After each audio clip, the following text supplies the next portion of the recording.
Welcome to జిల్లా వాణి news bulletin లో ముందుగా హెడ్లైన్స్. మహాత్మా జ్యోతిరావు పూలే జయంతి సందర్భంగా అనకాపల్లి భీముని గుమ్మం రైల్వే స్టేషన్ వద్ద మాజీ మంత్రి అనకాపల్లి శాసనసభ్యులు కొనతాల రామకృష్ణ జ్యోతిరావు పూలే విగ్రహాన్ని ఆవిష్కరించారు. AP UAFI DC chairman Peela Govinda Satyanarayana, housing corporation chairman Battula Tatayyababu పాల్గొన్నారు. రాష్ట్ర SC corporation director Sabbavarapu Ganesh ఆధ్వర్యంలో పూలే విగ్రహ ఆవిష్కరణలో భాగంగా పూలే విగ్రహానికి పూలమాలలు వేసి నివాళులర్పించారు. అనంతరం జయంతి కేకును కట్ చేసి పిల్లలకు అందించారు. ఈ సందర్భంగా రామకృష్ణ మాట్లాడుతూ జ్యోతిరావు పూలే భారతదేశంలో మహిళా విద్య, కుల నిర్మూలన, అణగారిన వర్గాల హక్కుల కోసం పోరాడిన గొప్ప సంఘ సంస్కర్త. మహారాష్ట్రకు చెందిన ఈయన భార్య సావిత్రిబాయి పూలేతో కలిసి పూణేలో బాలికల కోసం మొదటి పాఠశాలను స్థాపించారు అన్నారు. సత్యశోధక్ సమాజ్ ఏర్పాటు చేసి కుల వివక్షకు వ్యతిరేకంగా సమాజ కోసం నిరంతరం శ్రమించారు. స్త్రీలకు విద్య అవసరమని బలంగా నమ్మి దంపతులిద్దరూ కలిసి బాలికల పాఠశాలలు, రాత్రి బడులు ఏర్పాటు చేశారు అని అన్నారు. ఈ కార్యక్రమంలో zonal commissioner Chakravarthi, Konathala Ratnakumari, TDP mandal party అధ్యక్షులు కర్రి బాబీ, 80వ ward TDP incharge BSMK Jogi Naidu, 83వ వార్డు జనసేన ఇన్ఛార్జ్ మంగా ఈశ్వర్, 82వ ward TDP incharge Polavarapu Trinath మరియు ఆది ఆంధ్ర సంఘం కార్యవర్గ సభ్యులు, గౌరవ అధ్యక్షులు లంబా రాజేంద్ర ప్రసాద్, ముఖ్య సలహాదారులు మైలపల్లి నాగేశ్వరరావు, కార్యదర్శి పోతల శ్రీనివాసరావు, కోశాధికారి పందిరి దయాల్ రాజు, సమ్మింగి కనకారావు, సిమ్మిటి రామకృష్ణ, బెల్లాన శ్రీను, గొర్లి నూకరాజు, మాదాల విజయ్, అధిక సంఖ్యలో సంఘ కార్యవర్గ సభ్యులు, జై భీమ్ యూత్ యువకులు, జిల్లా దళిత సంఘం నాయకులు పాల్గొన్నారు.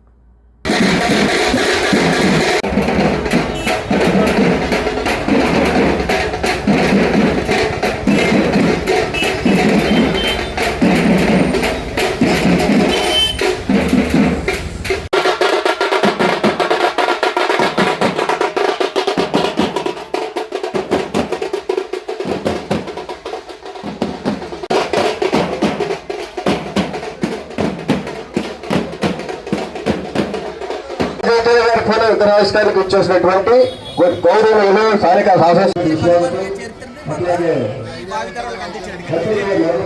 అధికారి వ్యాపార శ్రీనివాస్ గారికి స్వాగతం, సుస్వాగతం.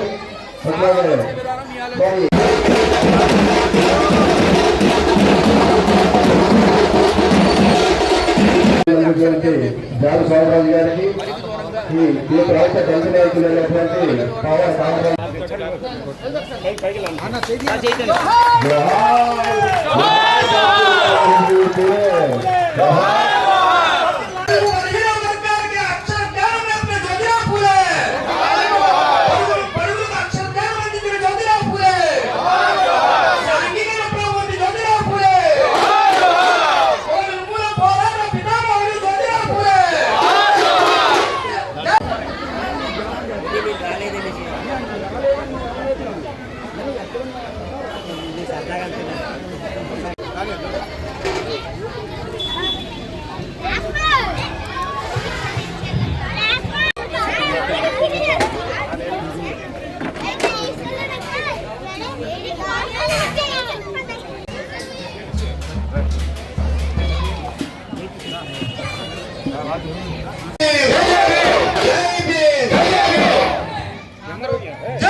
ఈ కార్యక్రమం ఉద్దేశించి చిన్న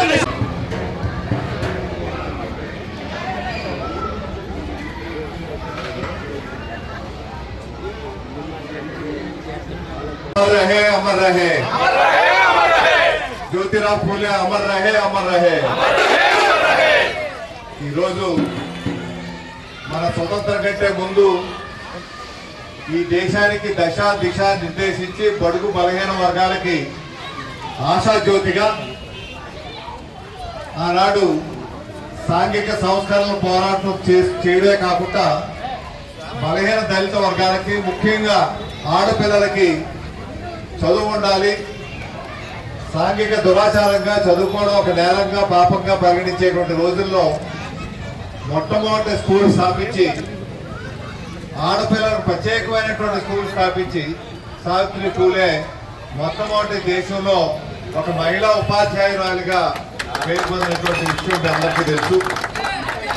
ఈరోజు ఆ రోజు నుంచి మొదలై దాని తర్వాత బాబాసాహెబ్ అంబేద్కర్ గారు వారి ఆశయాల్ని వారు తీసుకొని వారి ఆశయాలు స్ఫూర్తిగా వారి పోరాటం కొనసాగించడమే కాకుండా ఈ రాజ్యాంగ నిర్మాతగా అయ్యేటువంటి స్థాయికి వెళ్ళారంటే అది బాబాసాహెబ్ అంబేద్కర్ గారి కృషికి నాంది పలికింది ఆ రోజు పూలే వారు మహాత్మా పూలే. ఆ రోజుల్లో అంటే ఇప్పటికి 200 సంవత్సరాలు అయింది. అంటే 200 సంవత్సరాలు దిగువన పరిస్థితి ఎలా ఉంటుంది అన్నది మనం ఊహించడం కూడా కష్టం. అసలు పూలే స్కూల్కి వెళ్తే స్కూల్లో చదవడానికి వీలేదని పైకి గెంటు వేయబడ్డాడు అగ్ర కులాలతో అప్పుడు ఉన్న పరిస్థితుల్లో. అదృష్టవశాత్తు ఒక స్కాటిష్ స్కూల్ ఒకటి ఉండేది పూణేలో. ఆ స్కూల్లో చదువుకొని పెద్ద విద్యావంతుడై ఒక సంస్కరణలు తీసుకొచ్చి దేశంలో నాంది పలికినటువంటి మహనీయుడు. అందుకే మహాత్మా అని చెప్పి మొట్టమొదటగా ఈ దేశంలో మహాత్ముడు ఎవరంటే జ్యోతిరావు పూలే. ఈరోజు కస్తూర్బా గాంధీ గారి జన్మదినం కూడా ఈరోజే. అంటే వారిని ఆచరించేటువంటి కుటుంబంలో వీరంతా కూడా ఉన్నారు. అటువంటి మహనీయుల్ని ఆయన ఆశయాలను సాధనకి వచ్చినటువంటి ప్రముఖులంతా కూడా వీరు. వారి విగ్రహాన్ని ఈ స్కూల్లో స్థాపించే కార్యక్రమం చేయడం అన్నది ఇక్కడ నిర్వాహకులందరూ కూడా మరొకసారి నా హృదయపూర్వక అభినందనలు, ధన్యవాదాలు. ఎందుకంటే స్కూల్లో పెట్టడం అన్నది సముచితమైనటువంటి ప్రాంతం. ఇక్కడ భావి తరాలకి ఈ నాయకుల గురించి తెలియాల్సినటువంటి అవసరం ఉంది. అప్పుడే మీకు ఒక సందర్భంలో ఐన్స్టీన్ చెప్పాట, మహాత్మా గాంధీ ఆయన ఎవరంటే భావి తరాలు ఆయన ఎవరో అడిగే రోజు వస్తుంది అని.